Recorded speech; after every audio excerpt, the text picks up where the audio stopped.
Que Deus nos abençoe e que possa falar conosco. Então, hoje, eu queria trazer uma primeira história, que na verdade não é uma história. Eu quero fazer uma ponte, para que a gente possa saber onde a gente está.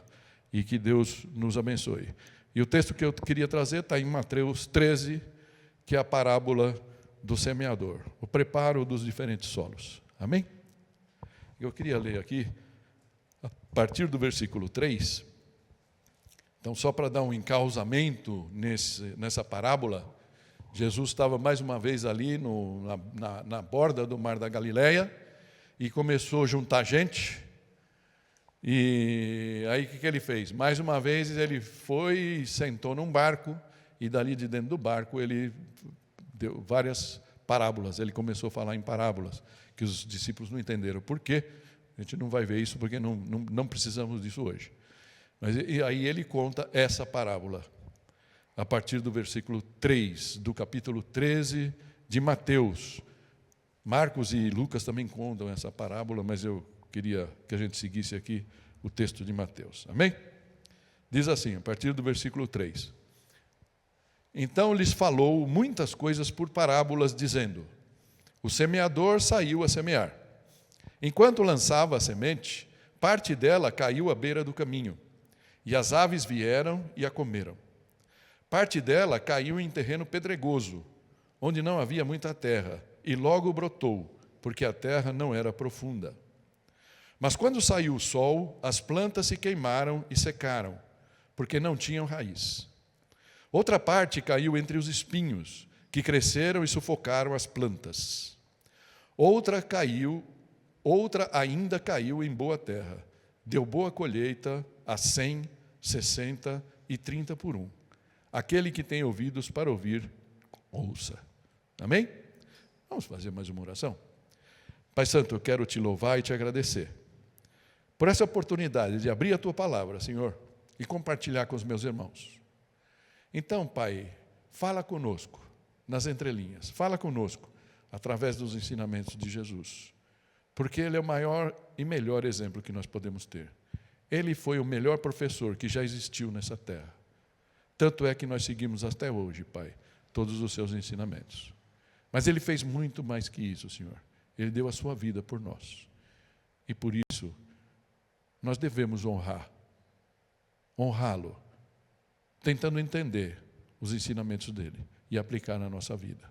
Esse é o nosso objetivo hoje aqui, para a tua honra e glória, em nome de Jesus. Amém. Amém? Eu queria fazer isso dividindo dessa forma aqui, o preparo dos diferentes solos. Os tipos de solo, segundo Jesus, a explicação que ele deu da parábola, ele mesmo deu, na sequência do texto. O cuidado com o nosso solo, o nosso coração, como está o nosso solo, e depois o preparo de novos solos, aquilo que nós somos chamados a fazer. Amém? Então, começando pelo primeiro aí, os tipos de solo segundo Jesus. Só um minutinho. Lá. Para cada parte do texto que nós lemos, cada tipo de solo,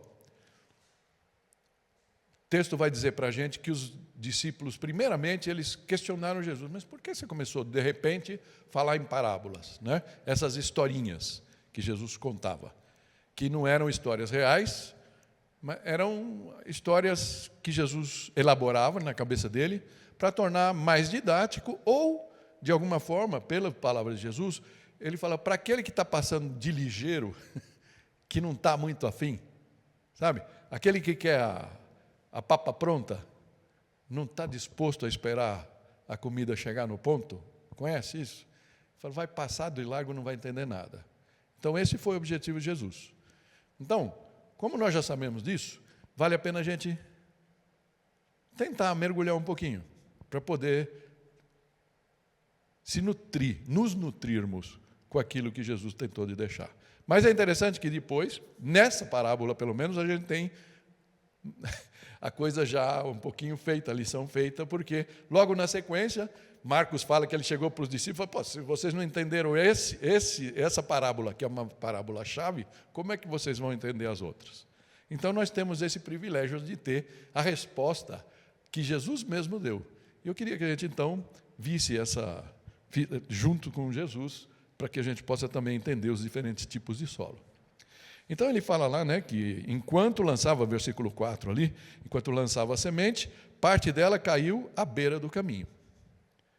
Então, logicamente, ele está falando de quê? Um semeador, que a gente pode entender que nesse momento era Jesus, mas que aqui ele está falando a qualquer um que vai. Que é a semente? A semente é a palavra de Deus. Amém? É a palavra. É o testemunho. São as histórias de graça. Ok? Só para a gente entrar, saber que está falando da gente aqui. Por um lado e por outro. São duas faces de uma moeda. Tá? Então ele fala, então o semeador lançou a semente e caiu fora do caminho. E as aves vieram e comeram. Quando Jesus vai explicar, ele faz essa explicação nos versículos 18 e 19 do mesmo capítulo. Ele vai falar, portanto, ouçam o que significa a parábola do semeador. Ele fala, quando alguém ouve a mensagem do reino e não a entende, o maligno, portanto, o diabo está aqui, porque o diabo não quer que a gente entenda a palavra. E é legal, porque, de repente, a gente escuta, no nosso mundo hoje, a nossa sociedade, gosta de pensar e agir, e isso, de uma certa forma, por osmose, entra em nós. Certo? As coisas que a gente escuta tanto, e como uma coisa muito importante, tem no YouTube uns pequenos cortes do ministro McAllister, não sei se você sabe quem é. Ele é um bispo anglicano, né? Mas ele tem alguns livros de sabedoria muito interessantes, e ele tem agora uns pequenos recortes muito interessantes. E ele fala bastante dessas coisas. Então ele falou, como a gente pode se cauterizar de tudo que a nossa sociedade quer contra nós. Talvez você se choque, eu tenho falado isso bastante. Você que está, de repente, chegando aqui, não está vendo tanto. E talvez você goste tanto do que a sociedade fala, né? Você tem vários influencers, algumas coisas assim que você segue. Mas fique sabendo que, no fundo, se você pensar, ele é contra nós. Então ele fala, como a gente pode se cauterizar disso? Se a gente contra-ataca... Meu Deus, cadê minha Bíblia? Acho que eu deixei aí. Obrigado, Flávio. A gente contra-ataca com esse antídoto aqui. Né? 5 minutos, 5%, como o Vinícius falou. 10 minutos, meia hora, 1 hora, seria ideal. Eu sei que é meio complicado, ainda mais se você trabalha, tal, é meio complicado. Mas 15 minutos que você passe, um capítulo que você leia por dia, e deixa isso permear na sua vida.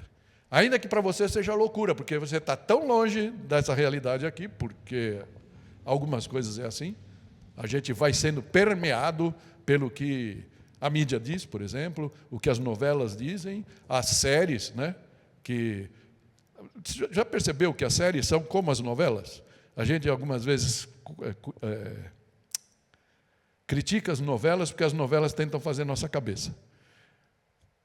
Mas você entra no Netflix, 99% das séries, para não falar 100%, está tentando te vender alguma narrativa. E é muito importante você ficar esperto. Não estou falando para você não ver. Bispo McAllister, uma coisa que ele fala sobre pecado, ele falou, diz que Jesus um pouco aqui, ele fala assim, se teu olho te faz pecar, arranca o olho para você ir com o olho para o céu, mas não ir com os 2 olhos para o inferno. Jesus falou isso, não sou eu que estou falando. Fala, se tua mão te fizer pecar, corta fora, você vai maneta para o céu, mas não vai com as 2 mãos para o inferno. E algumas vezes, eu ouvindo ele falar e pensando em algumas séries que eu já vi, muitas vezes junto com o ator no Netflix. Eu falei, Senhor, será que eu devia ter visto aquilo? Porque percebe como tem um caso lá, tem um cara muito safado numa série, e de repente os caras pensam em matar, você se pega concordando com aquilo no seu coração. Sim ou não? É bom para a nossa fé? Fica aí a reflexão. A a gente precisa entender o que é ser cristão. Que filtros a gente precisa pôr? Bom, o que Jesus está falando aqui, voltando, né? Quando alguém ouve a mensagem do reino e não entende, o maligno vem e lhe arranca o que foi semeado em seu coração. Este é o que foi semeado à beira do caminho. Você percebe aqui que o trabalho do maligno é mais importante, é mais profundo ainda, o que Jesus está falando. Uma coisa é uma pessoa que não conhece, nunca ouviu falar de Jesus, nunca ouviu nada sobre o Evangelho, escuta pela primeira vez e não dá, né? Ouvidos mocos, né? Com a palavra antiga, né? Ouvido surdo, né? Bate, não é que entrou por aqui, saiu por aqui, é que entrou aqui, escorreu e caiu à beira do caminho. Aí vem o diabo e tira. Mas é muito mais profundo. De repente a gente ouviu, de repente a gente está no meio evangélico, mas a gente não está muito a fim de aprender aquilo. Eu falo, tudo bem, não, isso é muito carolice, né? Nossa, que exagero, não, eu gosto de assistir algumas coisas, por exemplo, né? Ou fazer algumas coisas, e aí o diabo vem e cauteriza mesmo, e a gente fica sem produzir. Mas a própria parábola vai falar um pouco mais disso. Amém? Então, ok? Esse é o que foi lançado fora do caminho. O próximo tipo de solo que Jesus vai analisar é aquele que ele chamou do terreno pedregoso. Parte caiu em terreno pedregoso, onde não havia muita terra. E logo brotou, porque a terra não era profunda. Mas quando saiu o sol, as plantas se queimaram e secaram, porque não tinham raiz. Quem tem algum tipo de jardim em casa, tem um pedaço de terra, isso é normal ver, né? Ainda mais quando você tem uma terra que não está tratada. A gente, infelizmente, tem uns lugares lá, porque como ficou muito raso ali na parte de trás da nossa casa, tem muito pouca terra, né? Porque tinha pedra da construção e colocaram um pouquinho de terra em cima. Então, é engraçado quando está muito seco. Você vê uma coisa, de vez em quando, uma planta até bonita, ela vem, ela nasce, do jeito que ela vem, ela vai. Esquentou um pouquinho e nesses dias está tão seco que está horrível tudo, né? Está muito seco e está indo embora. Esse é o cenário, terreno pedregoso. O que Jesus fala sobre isso? Análise de Jesus sobre esse tipo de terreno que ele mesmo diz. Versículos 20 e 21, ele fala: quanto ao que foi semeado em terreno pedregoso, este é aquele que ouve a palavra e logo recebe com alegria. Todavia, visto que não tem raiz em si mesmo, ou seja, não conheceu, não sabe o que é o reino. De repente tem algumas igrejas, a Cida mesmo estava contando outro dia que foi numa igreja, né? Aí chegou lá, era um batismo muito bacana, tinha muita gente sendo batizada, e aí quando acabou, levantou lá emocionalmente, mas tem aqui alguém que quer ser batizado? E lógico, aí foram mais não sei quantos lá, na emoção, mas tomaram uma medida por impulso, que é muito bacana, converteram tantos. Será que converteram mesmo? Ou foi só um impulso de momento, né? E a pessoa acabou sendo batizada, mas sem conhecer nada.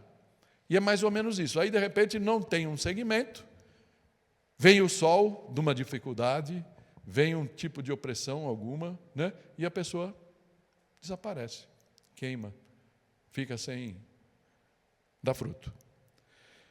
Tem um terceiro aqui, que a gente vai explicar um pouco depois, que Jesus fala no 7. Outra parte caiu entre espinhos, que cresceram e sufocaram as plantas. O que Jesus fala sobre isso? No versículo 22, ele vai falar: quanto ao que foi semeado entre espinhos, esse é aquele que ouve a palavra, mas a preocupação desta vida e o engano das riquezas o sufocam, tornando-a infrutífera. Infrutífera é a palavra aqui. E eu queria que você colocasse isso aqui na sua cabeça. De que Jesus está falando? Que tipo de fruto? Né? A preocupação dessa vida, os enganos sufocaram, tornando infrutífero. Ou seja, percebe que está falando de gente como a gente? Aceitou a Cristo, foi batizado, começou a jornada, e aí aquelas coisas foram acontecendo e sufocaram aquele pouco de fé que existia. E o tornou um crente, que a gente chamou hoje talvez de crente consumidor. que vem, talvez venha na igreja, mas esquenta o banco, talvez todo domingo, quando não lhe atrapalhe muito, mas a vida cristã se resume a isso. É um pouco daqui por trás. Mas esse eu vou explorar um pouco melhor depois, amém? Nos outros pontos. E o último que Jesus vai falar: outra ainda caiu em boa terra, deu boa colheita a 100, 60 e 30 por 1. Que ele fala então, no versículo 23, finalmente o que foi semeado em boa terra, esse é aquele que ouve a palavra e entende. Uma coisa é você ouvir, outra coisa é passar, não só pelo seu cérebro, mas aquela viagem entre o cérebro e o coração, né? Aqueles 40 centímetros, ou 30, não sei, né? A gente fala de 40, entre o teu cérebro e o teu coração, que é a tua alma, né? Você crê aquilo e aí sai, e aí e dá uma colheita a 100, 60 e 30 por 1. E a palavra-chave aqui é colheita. O que nos faz pensar que Jesus não só quer que a gente seja salvo. Entende isso? Jesus quer mais da gente. Ele quer nos dar uma missão. Desde Adão, ele pega Adão, ele cria Adão, dá uma companheira para Adão e fala: eu quero que você domine, você administre o mundo. Ou seja, o homem nunca ficou sem função. E crente também não pode ficar sem função, né? Nós somos chamados para uma causa, para uma missão. O que será isso? Nós vamos falar um pouquinho mais para frente. Ele termina com essa frase muito enigmática. As primeiras vezes deve ter sido muito interessante. Aquele que tem ouvidos para ouvir, ouça. Ou seja, não é só passar por aí, escutar, que bom. Reflita, aprofunde, interprete, mastigue e veja como isso pode mudar a sua vida. Nessa primeira parte, uma coisa que chama atenção, e é importante a gente saber, porque isso faz toda a diferença. Se isso não está muito claro para você ainda, eu queria ser chato e passar aqui por 3 textos. E eu estou chamando aqui a colheita para Jesus em 3 versões, ok? A versão de Marcos, a versão de Lucas e a versão de Mateus, que como aliancistas a gente conhece muito bem a versão de Mateus, certo? Em Marcos 16, versículo 15 e 16, o que ele fala? E disse-lhes: vão pelo mundo todo e preguem o evangelho a todas as pessoas. Quem crer e for batizado será salvo, mas quem não crer será condenado. Ou seja, está nas nossas mãos o futuro eterno das pessoas que Deus colocar no nosso caminho. Entende isso? Queria que você pensasse nos teus parentes, aqueles mais amados e os nem tanto, todos nós temos. Os teus vizinhos, as pessoas que estão à tua volta. E imagine Jesus falando para você: prega o evangelho para eles. Os que crerem serão salvos. Os que não crerem já estão condenados. Baita responsabilidade. Baita responsabilidade. Mas ele nos deu, está aqui. A versão Lucas, versículo 46 do capítulo 24 de Lucas, fala assim: e lhes disse: está escrito que o Cristo haveria de sofrer e ressuscitar dos mortos no 3º dia, e que em seu nome seria pregado o arrependimento. O que é pregar o evangelho? É falar: querido, querida, você é muito bacana, gosto muito de você, vejo que você é uma pessoa boa, ou não, né? Estou aqui hipotizando, uma pessoa boa, mas pelos seus pecados, o teu caminho é o inferno. Dura palavra. Dura palavra. Mas é que fala: quem tiver Cristo no coração, tiver entregue o seu coração a Ele, será salvo. Quem não der esse passo, já está condenado. Amém? E para que a gente possa fazer, eu devo reconhecer o meu pecado e devo me arrepender. A mensagem de Jesus, no começo lá de qualquer evangelho, você vai ver, Jesus saía e falava, arrependam-se, porque é chegado o reino dos céus. Amém? É chegado o reino de Deus. E Ele nos convida para esse reino. Arrependam-se. Mudem de vida, mudem de rota. E aí fala aqui, pregado o arrependimento para perdão de pecados a todas as nações, começando por Jerusalém. Não precisamos ir para a Índia, é aqui e agora. Vocês são testemunhas destas coisas, testemunhas da graça. Amém? E da condenação também. E o último texto, a última versão, a terceira versão aqui, esse é bem conhecido nosso, mas a gente comentava na própria quarta-feira, com essa visita que veio, que a aliança no mundo, ela usou muito esse versículo, esse texto, ela entendeu esse texto, mas ela aplicou de uma forma errada, infelizmente. Porque está em amarelo ali a ênfase. Portanto, vão e façam discípulos de todas as nações, batizando-os em nome do Pai, do Filho e do Espírito Santo, ensinando-os a obedecer a tudo que eu lhes ordenei. E eu estarei sempre com vocês. Jesus não passou, não jogou a bucha na nossa mão. Ele falou, eu vou estar com você. Você vai estar falando com a tua irmã? Eu vou estar lá com você. Lembra que eu vou estar lá. Eu vou te orientar, eu vou te dar a palavra certa. E vou preparar o coração da pessoa para isso. Algumas vai dar certo, algumas vão ser como aquele terreno à beira do caminho. Infelizmente, a gente vai bater e não vai dar certo. Mas a responsabilidade não é nossa, é dele.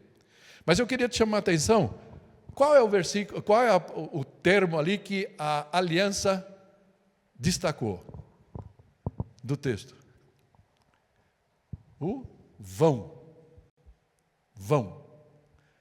Como no começo era o ide, então a aliança sempre imaginou assim, tem pessoas não alcançadas, e tem, e é muito lindo isso, no Congo belga, no Afeganistão, no mundo inteiro, mas todas as outras passagens falam a partir de Jerusalém. E o que é Jerusalém? Para nós, nesse momento, a nossa Jerusalém é a Vila Leopoldina. Sabe quantas pessoas a Vila Leopoldina tem? Censo de 21, acho. 45 mil pessoas. Pelo cálculo que se faz daquelas pessoas que não foram alcançadas, ainda aqui, em nosso entorno, tem entre 26 mil e 30 mil pessoas não alcançadas pelo Evangelho.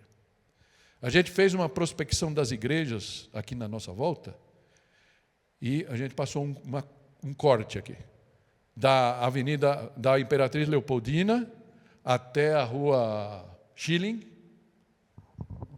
cortando aqui por cima, que vai dar aqui na Guaipá. A gente imagina mais ou menos umas 20 mil pessoas aqui. E tem aquela igrejinha batista aqui do lado, que parece que ela está quase fechando, aqui na Carlos Weber, nesse perímetro. Tem a IAR, que está um pouco fora ali, muito grande, é uma igreja, um vertedouro de gente, né? Cida esteve lá outro dia, inclusive, né? E uma igreja muito grande, estão fazendo a obra, tem muita gente lá para baixo. Tá? Tem uma congregação cristã do Brasil, numa travessa aqui da Carlos Weber, e Zé Fini. Se nós não agirmos,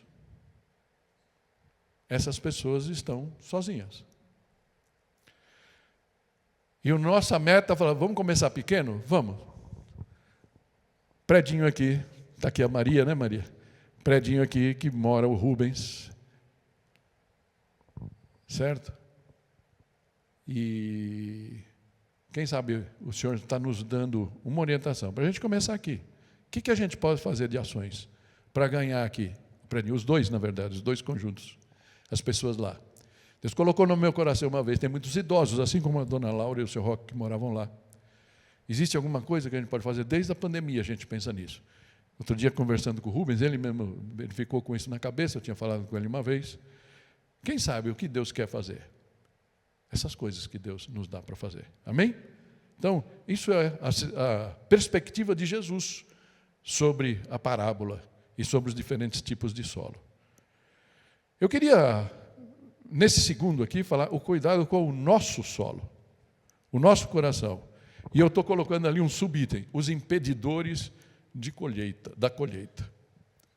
Por quê? de repente nós não conseguimos participar da colheita ou ajudar na colheita.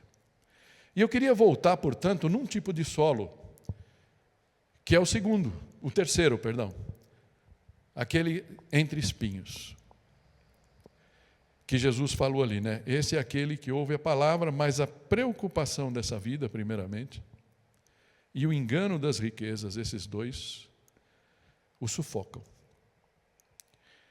E eu fiquei pensando, como eu não trago nada aqui que não seja alvo de reflexão na minha própria vida, e eu cheguei à conclusão que este foi o terreno do meu coração por muitos anos.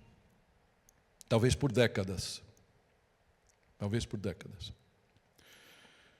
O que a gente pode colocar dentro dessas coisas aqui? A preocupação da vida primeiro.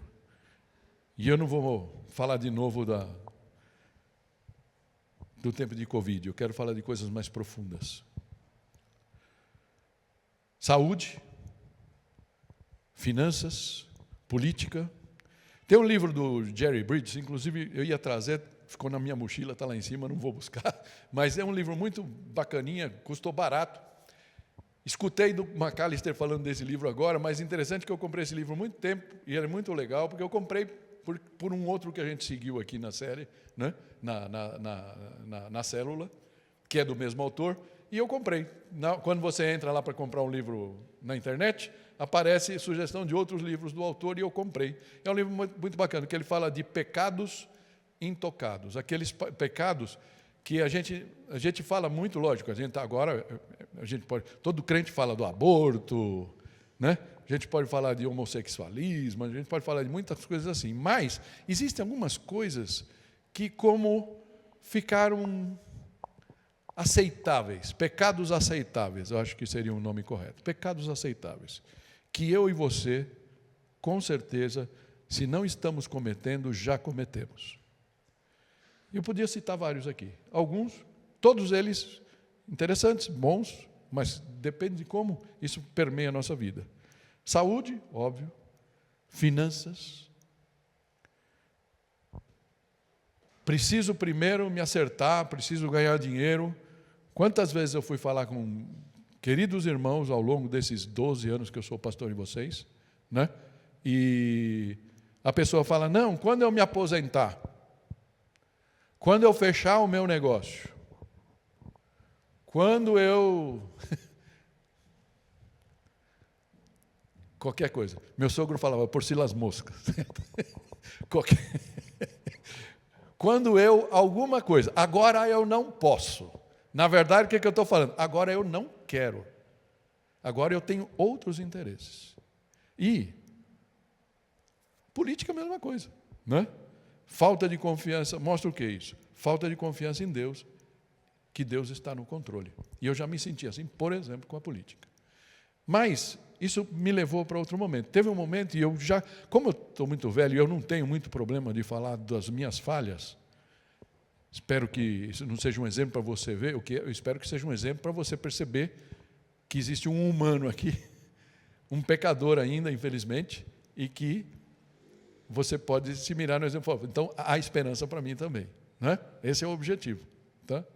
Mas houve um momento, por exemplo, na parte financeira, na parte de carreira, que eu deveria ter mencionado aqui, que eu achei que eu tinha que ser mais.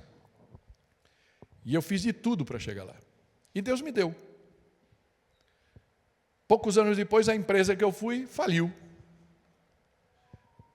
Não por minha culpa, mas eu estava lá no meio.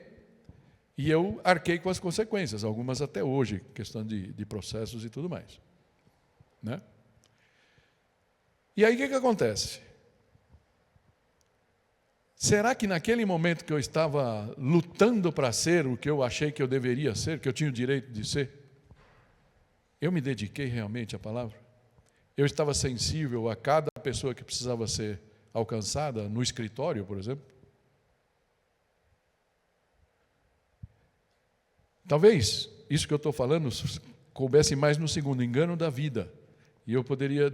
Aqui, Jesus está falando das riquezas, que talvez naquele tempo fosse o mais importante. Mas o que é o engano das riquezas? Se não, por exemplo, isso. Eu coloquei aqui, sucesso profissional. Fama, beleza, tenho que ser lindão. Isso demonstra o quê? Se a gente busca qualquer outras coisas, mostra o quê? Insatisfação. Gera ansiedade, frustração, porque a gente não consegue chegar lá. Ingratidão a Deus. Eu não estou contente com o que Deus me deu. Orgulho, se a gente consegue. Egoísmo, descontrole emocional, pelo menos. Né? E no final, impiedade. E uma rebeldia como se ela fosse aceitável a Deus. Mas sabe qual é o problema? Nenhuma rebeldia é aceitável a Deus. Não é. Qual é o resultado? Aquele que Jesus falou. Nossa vida, a minha vida, por muitos anos, foi infrutífera. Infrutífera. Será que você corre o risco de estar nessa mesma pegada? Por que eu estou contando isso aqui? Para você pensar. O que está acontecendo na sua vida? Teu problema é de saúde? Teu problema é uma coisa que eu não citei ali, mas é muito interessante. Fala, o próprio McAllister comenta isso. Fala, por exemplo, você vê um assassinato. Assassinato é uma coisa horrível e, logicamente, abominável. E é um pecado, a gente não tem dúvida disso. E como cristão, nós somos contra. Ok? Mas como começou um assassinato? Como esse assassinato começou? Talvez com uma raiva que se transformou numa ira, que se transformou num ódio, falta de perdão, até o ponto que era impossível ficar no mesmo continente, eu e aquela pessoa. E aí eu decido acabar com a vida dela. O pecado foi consumado onde? Bem lá atrás. Interessante que Jesus fala disso no Sermão do Monte, né? Ele fala, se você se irá com teu irmão, você já o assassinou. E a gente olha para aquilo e fala, nossa, que dureza. Será que é isso mesmo? Mas é isso que Jesus nos ensina. Amém? Como é que a gente sai dessa? Como é que eu saí dessa? Como é que você pode sair dessa? Vou trazer de novo aquela palavra lá do pastor Ademar de Campos, né? Que a gente só sai dessa através de um processo de desconstrução. Desconstrução. Ou seja, derrubar todos os tijolinhos dos meus conceitos. Os conceitos que eu tenho e você tem no coração são divinos? São conceitos que Deus aprova?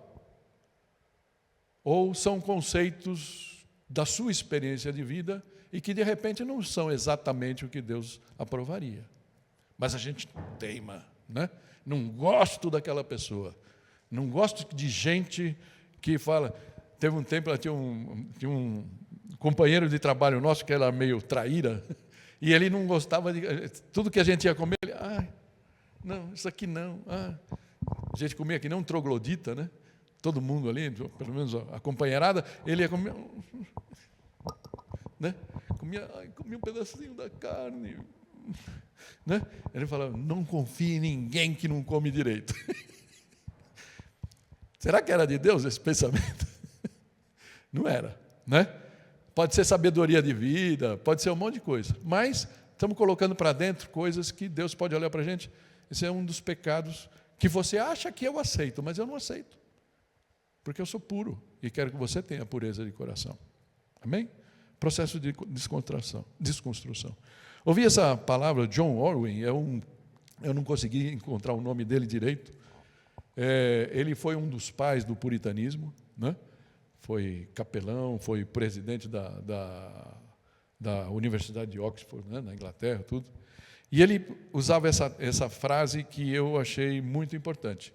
Ele fala, o pecado é uma força dentro de nós que quer nos matar.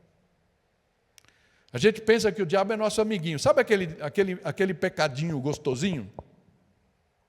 Aquele do nosso coração? Aquele que a gente faz e ninguém está vendo? É interessante, uma vez eu preguei falando que era o nosso inimigo, né? E ele está comprovando isso com essa frase. Ele fala: o pecado é uma força dentro de nós, porque é, certo? A gente está sempre lutando com esse impulso de se irar, o impulso de ser impaciente, o impulso de odiar, o impulso de desejar, vários impulsos que a gente tem, né? Mas ele quer o nosso fim, ele quer o nosso... Aí ele conclui: ou nós mortificamos o pecado, ou ele nos mata. Bem? E dentro desse livro dos pecados aceitáveis, o Jeffrey Bridges traz 2 exemplos. O primeiro deles é do John Newton, que a gente aqui no Brasil conhece pouco, mas John Newton fez um hino, talvez o mais conhecido e o mais amado no mundo inteiro, que é Amazing Grace, né? A graça maravilhosa. E ele era um mercador de escravos nos navios. E o hino que ele faz, o Amazing Grace, a música, né? Tem até umas versões muito interessantes no YouTube, que fala que ele escutava a melodia, e Deus colocou nele a melodia do gemido dos escravos, enquanto eles remavam naquelas galés, né? E aquele...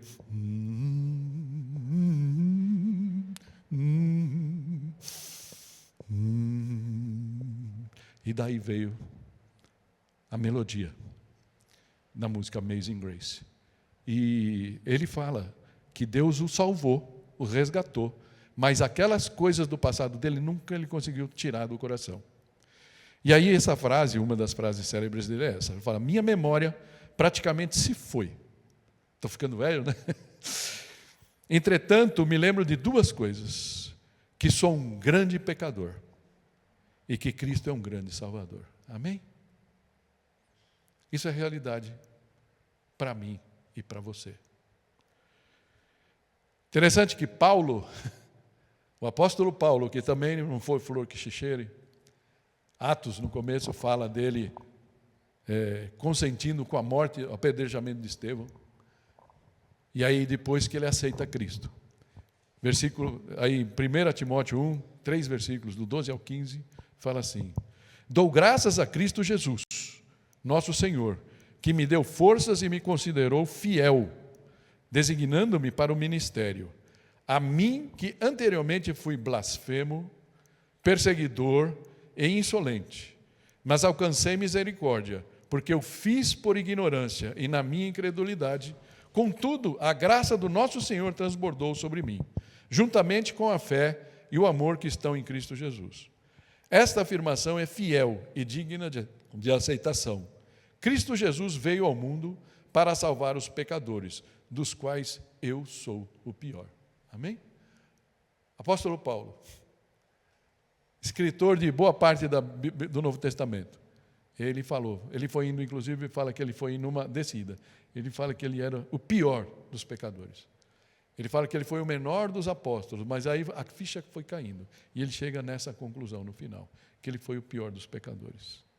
Assim a gente deveria se sentir, amém? Assim eu me sinto, e com esse quebrantamento de coração, eu falo para vocês: cuidado com o seu terreno, cuide do seu terreno. Não deixa que os espinhos das dificuldades, das pessoas que te maltratam, das pessoas que você não consegue quebrantar, estraguem o seu coração, a ponto de você perder o seu primeiro amor. Amém? E último, e rapidinho aqui, o preparo dos novos solos. E aí o que eu estou chamando aqui é o que afofa a terra. Que acho que falar as nossas histórias de graça, os testemunhos que a gente pode dar, são como se fosse um afofador de terra para as pessoas que a gente vai pensar, né? E aqui, muito rapidamente, o preparo de novos solos. O que pode afofar a terra? Primeiro deles, logicamente, as nossas histórias de graça, os nossos testemunhos. E eu tenho contado muitos. E eu queria pedir para você que você pensasse de hoje. A semana que vem o pastor Lealdo, logicamente não vamos fazer isso lá. Mas eu queria que você pensasse, nestas semanas, que história de graça você pode contar. Rapidinho, lógico, entre 3 e 5 minutos. Não podemos deixar o negócio esticar tanto. Para você contar para nós aqui. no final de cada culto, para afofar a terra de alguns corações que podem estar aqui. Amém? Mas é interessante que só o testemunho não é suficiente. Então, muitas vezes a gente já ouviu isso, e talvez eu já tenha caído na falácia de falar isso para vocês, mas alguns dizem que isso é mais uma artimanha do diabo. Não, eu vou ser uma boa pessoa e as pessoas vão perceber em mim, portanto, que eu sou um bom testemunho e elas vão querer saber por que eu sou assim. Muito bonito, muito bacana.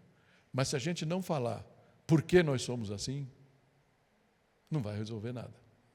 Nós não vamos ganhar ninguém. Amém? Precisamos falar porque a gente é assim por causa de Cristo, que morreu por mim e me ajuda. Amém? Precisamos emendá-lo com o Evangelho. Temos que levá-los ao trono do autor da graça. Amém? E talvez você se pergunte, mas como eu vou fazer isso? Se eu nunca fiz isso, como eu vou fazer? E confesso a vocês que eu também tenho as minhas dificuldades com isso. Gostaria de ser um grande evangelista, já mostrei para vocês os meus dons, esse não é um deles, mas isso não significa que qualquer um de nós, mesmo sem ser vocacionado para isso, pode se ausentar desse quesito. E só para trazer um aqui, tem um que a gente viu há muito tempo atrás, que tem muita crítica também, porque tudo que se faz nesse mundo sempre se critica. Mas olha que abordagem fácil, Preparo do solo. Você está conversando com alguém, e aí a primeira lei ali fala, Deus ama você e tem um plano maravilhoso para a sua vida. Amém? Bom, né? Quem não vai querer? Mas qual é o problema? O homem é pecador e está separado de Deus, por isso não pode conhecer nem experimentar o amor pleno de Deus para a sua vida. Isso é uma base para você explicar. Não adianta a gente ser bonzinho, nós não vamos nunca para o céu assim. Porque o pecado vai estar sempre no nosso coração. Nós estamos sempre permeados pelo pecado. A terceira lei é, Jesus Cristo é a única solução de Deus para o homem pecador. Por meio dele você pode conhecer e experimentar o amor e o plano de Deus. Amém? Excelente. Jesus morreu por você. Pelos seus pecados. Mas existe um passo que você precisa fazer. Eu lembro de alguns, acho que do Subirá, ele fala, você precisa fazer o download, não adianta, está na nuvem, A salvação está na nuvem, Jesus morreu por nós. Você precisa fazer o download, você precisa materializar aquilo para a sua vida, ok? E aí fala aqui, quarta lei aqui, precisamos receber a Jesus Cristo como Salvador e Senhor, por meio de um convite pessoal. Só então poderemos conhecer e experimentar o amor e o plano de Deus para a nossa vida. Amém? Dá para usar isso com alguém? Com uma amiga sua? Estou olhando para algumas pessoas aqui que têm umas amigas de muitos anos. Uma abordagem simples. Uma abordagem sempre simples que faz o pessoal falar, se você morrer hoje, você acha que você está seguro que você vai para o céu? Eu não sei, Aí fica fácil de você emendar com essas coisas.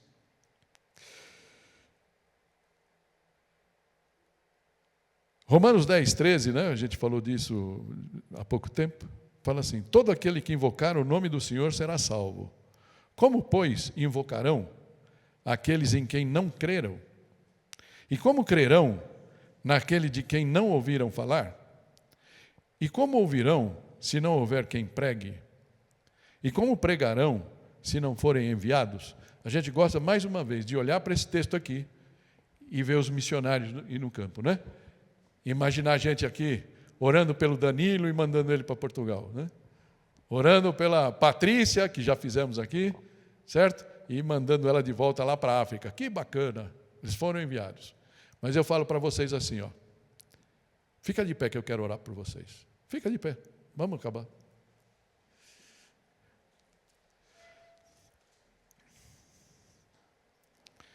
Como está escrito, como são belos os pés dos que anunciam boas novas. Pai, eu quero, em nome de Jesus, pedir que o Senhor olhe para cada um dos meus amados irmãos aqui, Senhor. E, Pai, em obediência a essa palavra, eu quero declarar em seu nome, Pai, um convite formal para que todos eles, Senhor, sintam-se e considerem-se enviados por Ti para levar a Sua palavra, serem testemunhos da Sua graça, Senhor, e testemunharem de Jesus a todas as pessoas que o Senhor colocar no coração deles. Que eles se sintam enviados por Ti para essa grande obra. E como o Senhor diz na palavra aqui, Senhor, como são belos os pés de todos eles, Pai, que conseguirem anunciar as boas novas para todos aqueles que estão na sua zona de responsabilidade, na sua zona de influência. Abençoa cada um, ó Pai, e te peço também que o Senhor nos ajude a ainda olhar para o nosso interior. Se o nosso solo, Pai, está sufocado pelos espinhos dos cuidados que a gente tem, das pessoas que a gente não tem conseguido perdoar, da nossa ânsia ainda, Pai, por uma posição social, uma posição na nossa carreira, Senhor. Que nada disso, Pai, sejam impedimentos, como foram no meu caso, em particular, em muitos anos da minha vida, Pai. Para que eles possam olhar a cada pessoa do seu caminho, com a sensibilidade que vem do seu coração. Que essa sensibilidade inunde o coração deles, ó Pai. Para que eles possam serem testemunhas da graça do Senhor Jesus, que morreu por cada um de nós naquela cruz. Que nós possamos, ó Pai, exercitar os nossos testemunhos de graça. Nos dá, ó Pai, memória para lembrar cada vez que o Senhor atuou na nossa vida, para que eles possam fazer diferença nesse mundo, Senhor. Nos dá, ó Pai, criatividade, formas de poder abordar todos os moradores desses 2 condomínios aqui na nossa frente, ó Pai, como um primeiro passo para podermos, Pai, cumprir o Teu propósito, a Tua comissão, Senhor, de ganhar pessoas para Cristo. Que cada um de nós possamos saber que, além desse bairro que o Senhor nos coloca como igreja, o Senhor nos deu uma zona de influência no nosso trabalho, na nossa vizinhança, na nossa família, Pai, e que todas essas pessoas que aí estão, o Senhor espera, Pai, que nós possamos ser aquele instrumento nas Tuas mãos de Te representar, Pai, nesses meios e tornar o Evangelho conhecido para todos eles. Em nome de Jesus. Amém, Pai. Amém.